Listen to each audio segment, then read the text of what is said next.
செய்திகள் வாசிப்பவர் சிவசக்தி ஸ்டாலின்.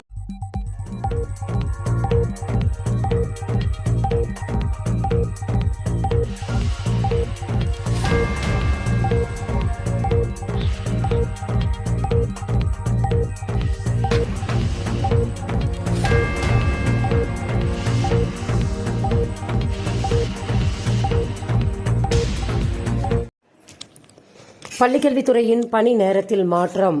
தமிழகத்தில் உள்ள அரசு பள்ளிகள் மற்றும் பள்ளிக்கல்வித்துறை அலுவலகங்களில் பணியாற்றும் அமைச்சு பணியாளர்களான உதவியாளர்கள், இளநிலை உதவியாளர்களுக்கான பணி நேரத்தை மாற்றம் செய்து பள்ளிக்கல்வித்துறை அறிவித்துள்ளது. தற்போது காலை 9 மணி முதல் மாலை 4:45 மணி வரை உள்ள பணி நேரம் காலை 10 மணி முதல் மாலை 5:45 மணி வரை என மாற்றப்பட்டுள்ளது.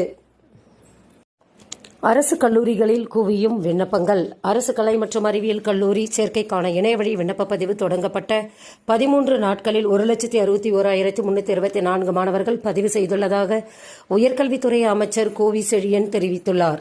இதில் 46,691 மாணவர்களும் 75,959 மாணவிகளும் 48 மூன்றாம் பாலினத்தவரும் ஆக மொத்தம் 1,22,698 மாணவர்கள் விண்ணப்ப கட்டணங்களை செலுத்தியுள்ளனர். விண்ணப்பங்களை வரும் 27ஆம் தேதி வரை பதிவு செய்து கொள்ளலாம். அரசு பள்ளி மாணவர்களுக்கு கோடை சுற்றுலா. அரசு பள்ளிகளில் கல்வி, இலக்கியம், விளையாட்டுப் போட்டிகளில் சிறந்து விளங்கி 11ஆம் வகுப்பை நிறைவு செய்துள்ள 1,500 மாணவர்கள் கோடை சுற்றுலா அழைத்துச் செல்லப்பட உள்ளனர். மாணவிகள் நீலகிரி மாவட்டத்திற்கும், மாணவர்கள் ஏற்காட்டிற்கும் அழைத்துச் செல்லப்பட உள்ளதாக பள்ளிக்கல்வித்துறை அதிகாரிகள் தெரிவித்துள்ளனர். தனியார் பள்ளிகளில் 25% இடஒதுக்கீடு அரசுக்கு உத்தரவு. கட்டாய கல்வி உரிமைச் சட்டத்தின் கீழ் தனியார் பள்ளிகளில் 25% இடஒதுக்கீட்டுக்கான மாணவர் சேர்க்கையை தொடங்க கோரிய வழக்கில் தமிழக அரசு பதிலளிக்க ஐகோர்ட் உத்தரவிட்டுள்ளது.